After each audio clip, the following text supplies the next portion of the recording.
ताकि in case of any emergency वो एक इवैक्यूएशन प्लान की तरह रहे, ताकि वो अपने उनके परिवारों को वहां से निकाला जा सके।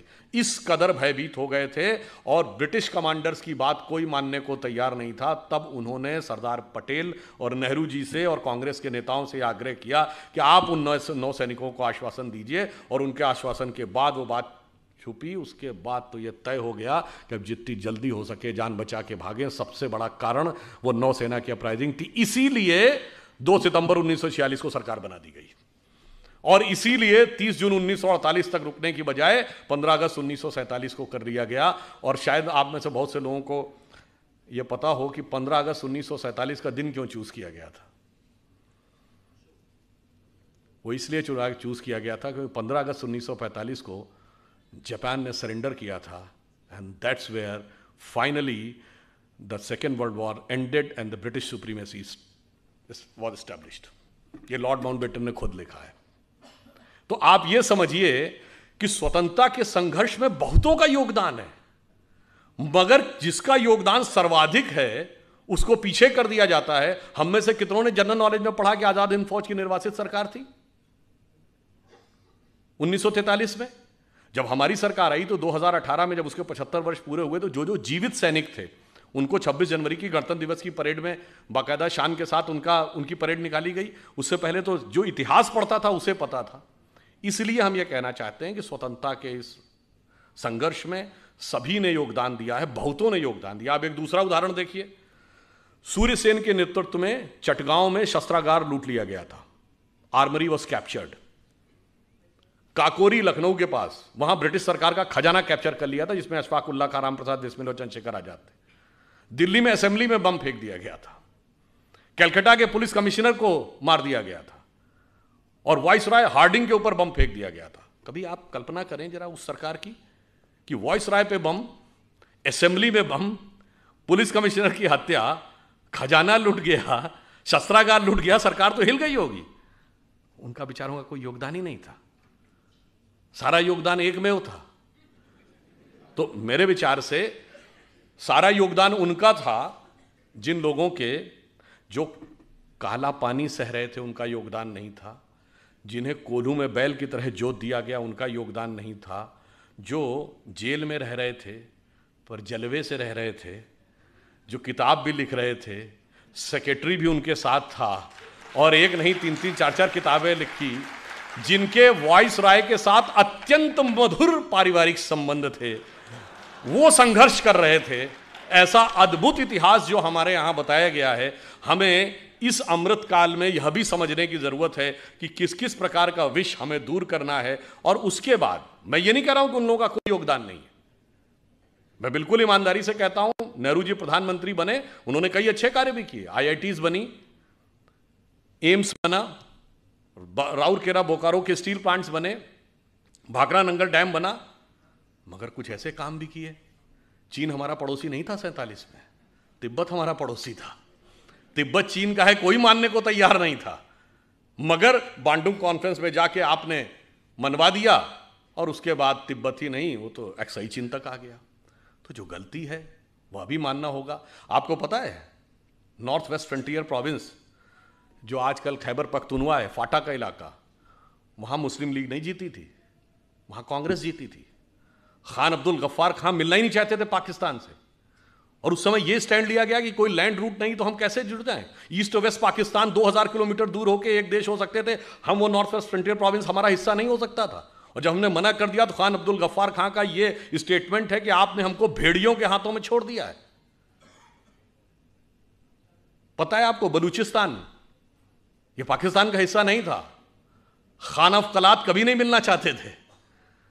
आप में से बहुत से लोगों को नहीं पता होगा कि ओमान 47 में बॉम्बे प्रेसिडेंसी से कंट्रोल होता था। ओमान हमने कितना छोड़ा है, कितना गंवाया है, सब कुछ गंवाते चले गए। एक बात विचार करिए, हम 2022 में बैठे हैं, जरा 1918 या 19 का 105 साल पहले का भारत देखिए। सिर्फ पाकिस्तान बांग्लादेश ही नहीं, अफगानिस्तान बर्मा भी हमारे हिस्सा था। हमने बताया ना, ओमान तक उससे कंट्रोल होता था। तब तक ना तिब्बत चीन का हिस्सा था, ना शेंगेन चीन का हिस्सा था, सोवियत संघ का गठन नहीं हुआ था। तो हम सबसे बड़े देश थे। And entire China was Buddhist, considering Hindu and Buddhism as a one family religion, we were the biggest religion on earth and we were the biggest country on earth. और आज जो हालात हुए, अगर मजबूत सरकार नहीं रही तो 2047 तक जो हालात हैं, कश्मीर वैली में क्या होगा, क्वेश्चन मार्क। नॉर्थ ईस्ट में क्या होगा, क्वेश्चन मार्क। केरल और पश्चिमी उत्तर प्रदेश के कुछ इलाके और बंगाल के, बांग्लादेश से जुड़े इलाकों में क्या होगा, क्वेश्चन मार्क। नक्सल प्रभावी इलाकों में, छत्तीसगढ़ में, झारखंड में, उड़ीसा के इंटीरियर इलाकों में क्या होगा, क्वेश्चन मार्क। यानी खतरा यह है कि मजबूत सरकार ना हो तो आज़ादी के 100 साल बाद हो सकता है हम अपने उस ओरिजिनल इलाके के आधे रह जाएं।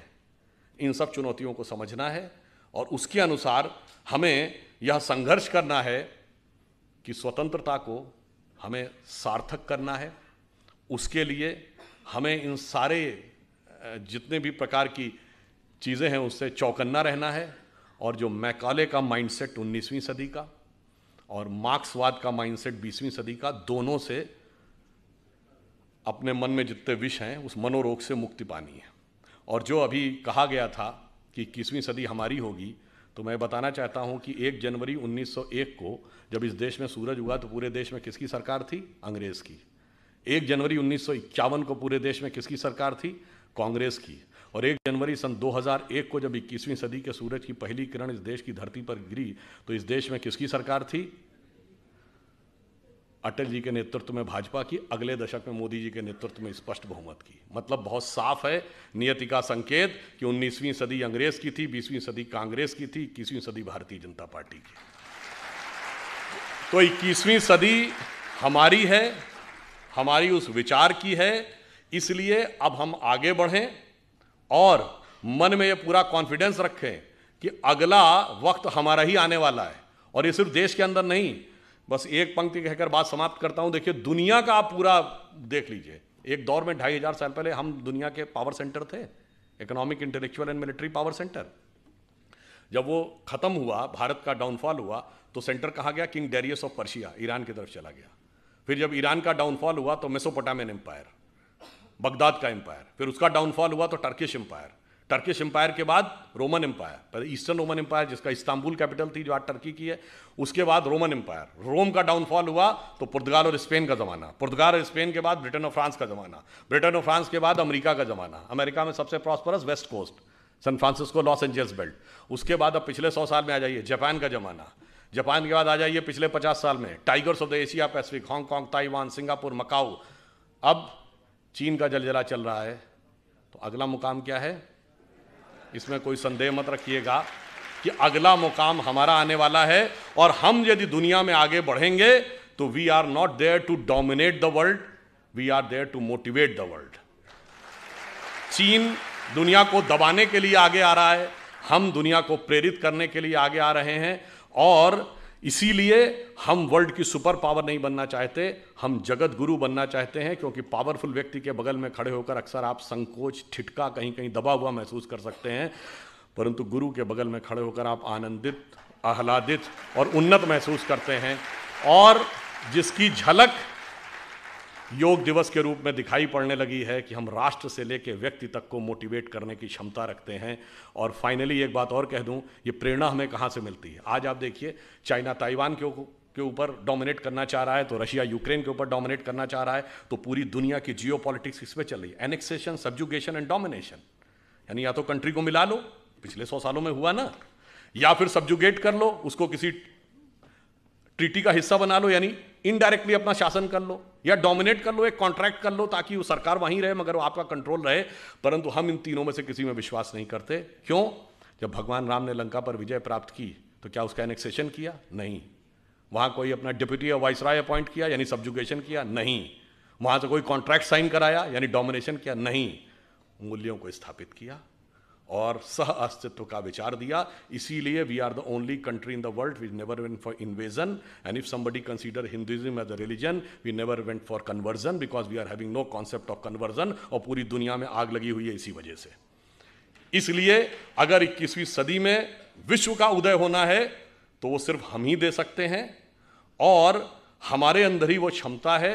अटल जी की कविता की यह पंक्ति, उस विचार जिसे सांप्रदायिक कह के बहुत लांछित किया जाता है, वो सिर्फ हमारी उन्नति के लिए अमृतकाल जरूरी नहीं है। जब 2047 में हम उस पीक के ऊपर बैठे होंगे, उस समय हम दुनिया को क्या दे रहे होंगे। उनकी प्रख्यात कविता जो पुराने लोगों को याद होगी, हिंदू तन मन हिंदू जीवन, रग रग हिंदू मेरा परिचय। तो उन्होंने कहा था कि होकर स्वतंत्र मैंने कब चाहा मैं कर लूं जग को गुलाम, मैंने तो सदा सिखाया है करना अपने मन को गुलाम। गोपाल राम के नामों पर कब मैंने अत्याचार किया, कब दुनिया को हिंदू करने घर घर में नरसंहार किया।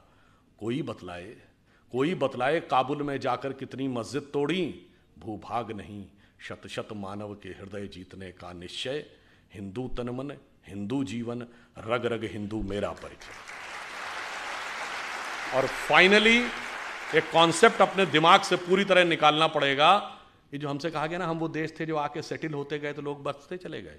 सरजमीने हिंद पर अक़वाम आलम के फिराक, काफिले बसते गए हिंदोस्तां बनता गया। ये हम सराय नहीं थे कि आके सेटल होते गए, हम वो थे जहां ज्ञान का पहला उदय हुआ और पूरे विश्व को हमने संदेश दिया। इसलिए हमारा राष्ट्रवाद क्या है, हिमालय के आंगन में प्रथम उसे किरणों का दे उपहार, उषा ने हंस अभिनंदन किया और पहनाया हीरक हार।